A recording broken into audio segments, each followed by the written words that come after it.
Hello, everybody. I'm Lauren Herring, and you are tuning in to Take Control of Your Career. So if you are a woman who is looking to level up in your career, whether it's finding a new job or taking things to the next level, then you are in the right place. We are here joined today by Roni Chambers. She is VP of Coaching Excellence at Impact Group, and she has a long history as a executive in HR previous. She also was the leader of a huge career center during the Great Recession. So she has tremendous experience to bring to this conversation. Roni, thank you so much for joining us.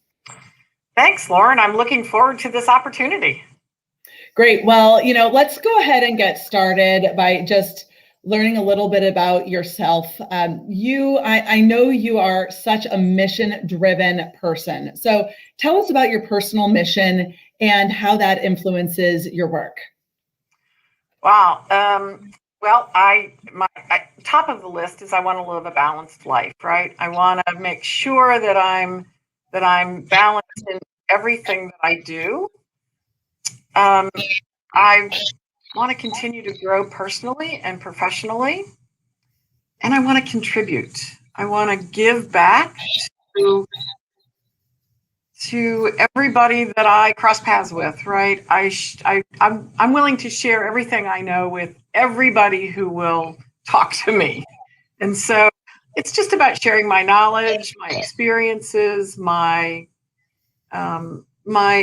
things that I've crossed paths in my life with that have influenced me that perhaps I can share with the next person, and they can learn from the things that I've experienced. It's about sharing. Awesome. Well, you definitely have shared with so much with all the organizations you've been a part of and ultimately also with the people that you've influenced along the way. So tell us the highlights of your career. Starting, I know you had a very successful career in HR at a Fortune 100 company. Yeah, my career is kind of like a checkered past, right? I have a horticulture degree that I got as a young professional. What do you do with a horticulture degree, right? Well, it's nurturing plants.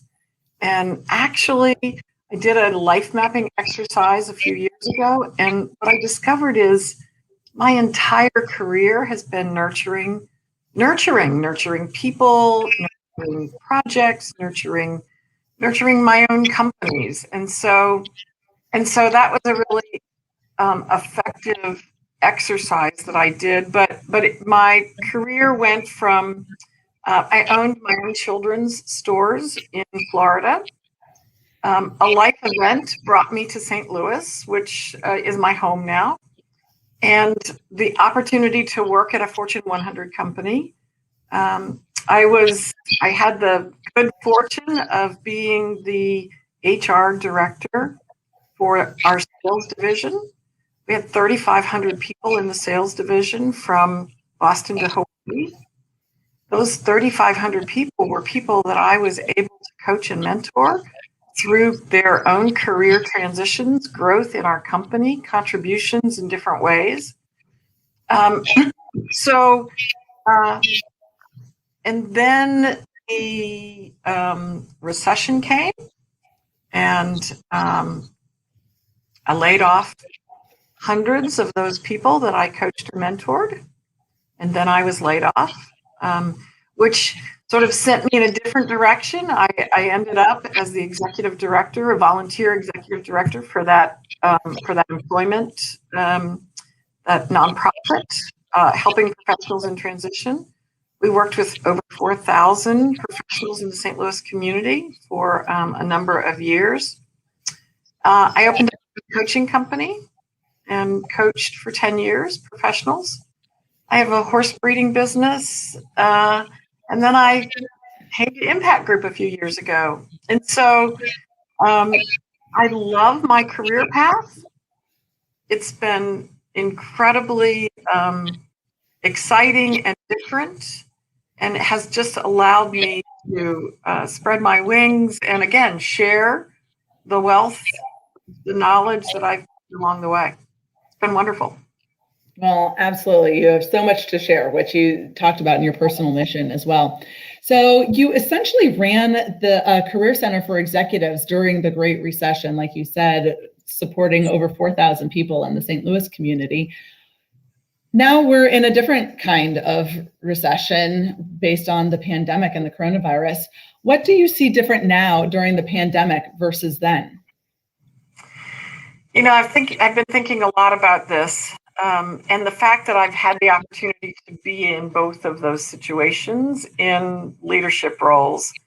That the recession 2008 to 2012 was an opportunity, or it was opportunity is a terrible word to use, but it gave companies the I'm sorry I'm using the word opportunity, but companies had to downsize, and they had fat middles, right? Middle management, and that's where they targeted their layoffs during the recession. So from 2008 to 2012, a significant number of the 16 million people, perhaps, were middle managers, were middle manager professionals. And so that's a difference, because the 16 million or so people that we see in the unemployment lines today are the service industry and the entertainment industry. So very different levels of the organization. Interestingly enough, Lauren, the professionals that left corporate America, who really never were replaced, companies stayed flatter when they came out of the recession in 2012. But what happened was those professionals, and I'm a perfect example of that, we took the deep levels of our experience from corporate America and we grew our own small businesses. And so we became consultants. We opened up small consulting companies. We opened up small analytical organizations, small HR coaching companies. Yeah, yourself included. Absolutely. That was the birth of the gig economy, I believe. And so that the recession of 2008, which, you know, lasted for 3 or 4 years, really was the birth of this thing called the gig economy, which is a huge portion of our employment landscape today. And so the difference is the unemployment base today is contributing to that gig economy, but not in the same ways, right? They're Uber drivers and Grubhub people, and so it's very different. Food banks that were stretched during the recession are very different from the food lines that we see in large arenas today. The same type of distress on the human population or the families of our country, but in very different ways. Yeah, especially the people who are living on the edge in the first place. So very painful for our country. Absolutely. So I just think a really different slice of the employment base was affected in these two sort of acts, right? The recession of 8 and the pandemic of 2020. Yeah, it just it's affected every family in America. Today's pandemic.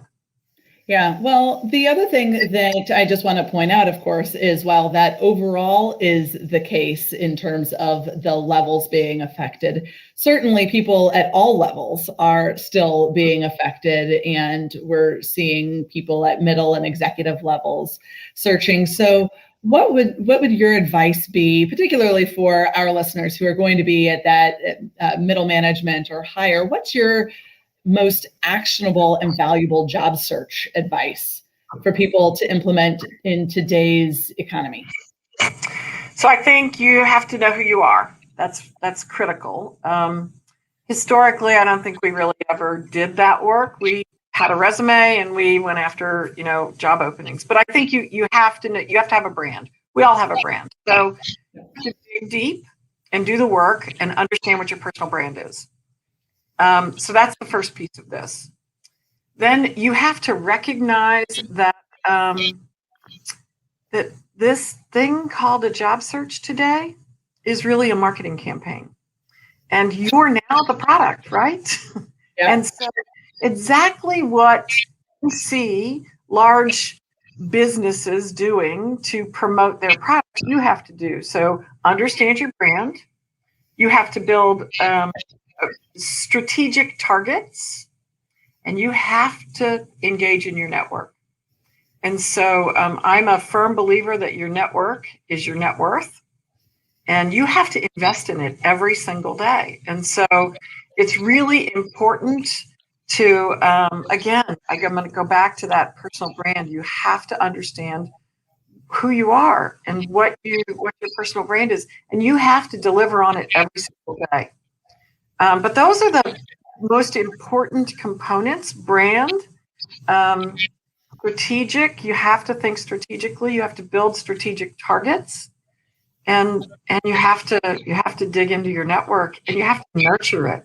Right? You can't just expect to dig in and make a request if you're not nurturing it every single day, so that it will produce for you when you need it. Yeah, great advice for people who might be thinking about a job search at some point in the future, to not necessarily just tap their job network when you need it most, but be a little bit more planful about and intentional along the way. Sure. Yeah. Yeah, great. So one of the things that I think is so valuable about you in your broad experience, especially as a leader of a coaching organization, is that you had a very successful career at Anheuser-Busch in HR yourself. And that's, of course, a very male-dominated company.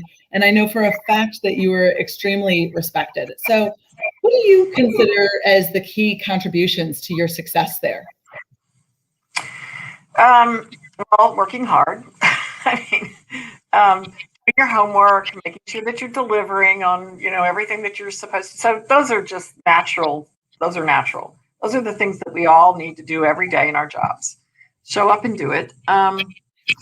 But I would say that I was very fortunate. I had a mentor. I had a champion. You're right. It was a male-dominated organization. I came to St. Louis and joined the Anheuser-Busch organization, the corporate organization, in 1991. So very few females at executive levels in those days. So I had somebody who, at a very senior level, believed in me, mentored me, taught me how to navigate the halls and be successful. When I say that, what I mean by that is there are hidden hurdles in every big business, and perhaps every small business. There are hidden hurdles. And he taught me what those hidden hurdles were and how to navigate them. And if I hadn't had that type of mentorship, I might not have had the opportunity to do the things that I did at Anheuser-Busch. So a champion, a sponsor, one and the same, and then he mentored me in addition to that. So he sort of, introduced me into opportunities that he thought I would be most effective in. And as my career became more successful, I had the opportunity to always make sure that I was authentic and transparent. And I say those two words, I use those two words intentionally. In the early parts of our careers, sometimes it's really hard to be authentic and transparent because our careers aren't mature enough But when you hit that stride and when you get to that place where authenticity is what drives you, and transparency, it's really important. And I had that. And I believe that the last 10 years of my career at Anheuser-Busch was driven by those two actions, and I was appreciated for those. Right. Well, I love how you focus on that authenticity, which I see every day in your leadership at Impact Group as well. And that's what people are looking for in leaders, someone that they can connect with, someone they can trust, and someone that they feel like is just putting it all out there. And when you're being your authentic self, then you are able to put it out there. Absolutely. I've tried all of my career to make sure that I've always reached back and pulled up other females that, were interested in longing for that opportunity. And those are the first things that we talk about is authenticity and transparency. And again, as a young professional, sometimes that's really hard to do because you're just finding your way.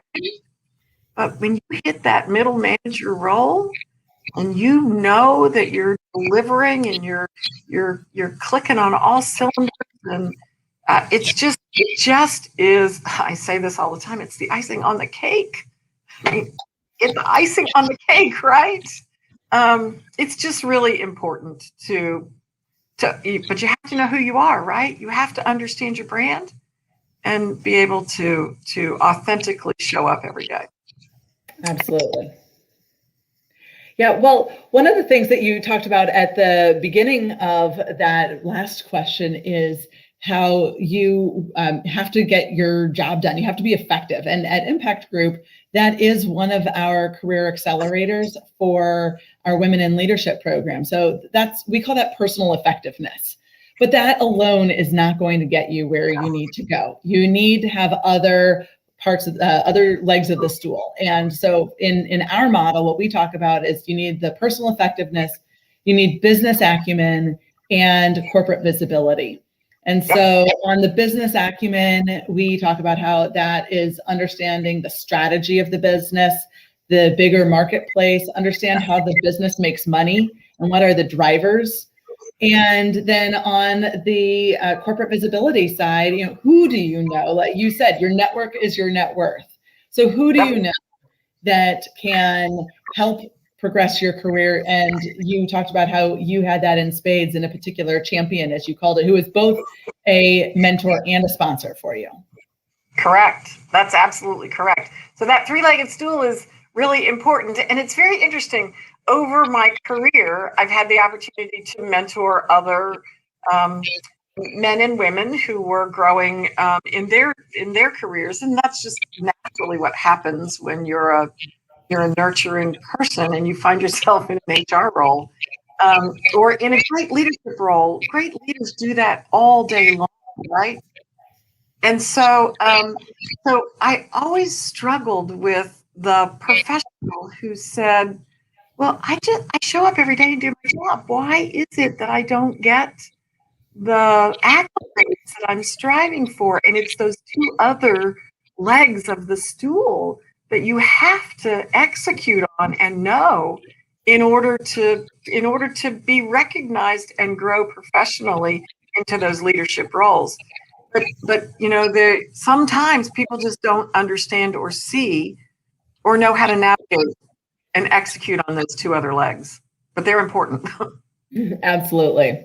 Well, you talked about how you had a winding road in your career. So I think a lot of times people think that they have to have this long-term goal and that you're planning every step of the way. But clearly your career was not planned every step of the way. So how do you talk about how you drove your career throughout that and made decisions about what was going to work and what wasn't going to work for you? So that's a great question. I didn't recognize my career path until I was well into it. But so I followed my passion. That's essentially what happened. I followed my passion. And there are a lot of organizations out there that would say that if you follow your passion, you can't make a living. But I disagree with that completely. And I believe that you have to understand what drives you emotionally, and from a business perspective, and how you match the two. So what's the alignment between your passions, your value package, what drives you from a value perspective, and where you want to share your goodness in whatever organization. So I started as an entrepreneur. I owned 2 stores in Orlando, Florida. I mean, I owned them. I ran them. They were great successes. But then, I sort of navigated away from that retail space, but the entrepreneurial space in me has always been part of every opportunity that I've taken along my career path. So really, the core of my career has been entrepreneurship, whether it was a small business in Orlando, Florida, or a small business in St. Louis, Missouri, or running the sales division from an HR perspective of a Fortune 100 company. The sales division of every company is entrepreneurial, right? And so that's really when I discovered that I was really driven by that entrepreneurial spirit, and it lives here at Impact Group every day. And so it's understanding. Again, I'm going to go back to personal brand, and I'm going to say if you can match your personal brand with the drivers that you're looking for emotionally in your professional life, it's sweet, it's beautiful. And I did that. Yeah, it's all about alignment. So and you started out talking about clarity and know who you are and know what you want. And then it sometimes taking that step back can feel like you're actually either going backwards or slowing down, but it's almost like it's slowing down in order to speed up so that you can more easily make decisions about your career going forward. Absolutely. I mean, I tell people all the time, you have to slow down and assess. The rear view mirror is really important. In fact, I use it as a slide in presentations. We're always pushing forward. We're always trying to drive through the windshield of our car, but we can't drive without the rear view mirror. And so that perspective is really important. And sometimes we make incorrect decisions, and you have to be able to correct along the way, as you learn what roles are the right roles and what industries are the right industries, because they're not right for all of us. And it's always important to do that correction along the way. Absolutely. Yeah, it's a constant journey. So as we know that our focus on this show is to support women in their career journeys, what have you seen specifically that's key for women especially in corporate roles, to be successful? Well, I'm going to say that it's you should find that person inside your company that can champion you. And it's easy for men. It just is. It just is easy. But I think that the champion is critical to to a female's success in an organization, particularly in big corporate America. Know your stuff. And unfortunately, sometimes we have to know it better. We have to do it better, right? I used to resent the fact that I had to do it better, but I'm happy to have done it better. And so that's a perspective rather than resenting the fact that you have to. It's like, hey, this is an opportunity, and I get to be better. What a great reframe. Yeah, I get to be better. I'm happy about that. And so doing better, getting it better, delivering it better, doing it better, flexibility, resilience. Those are really important attributes for every successful woman. Authenticity and transparency are very important. I'm going to always stress those things.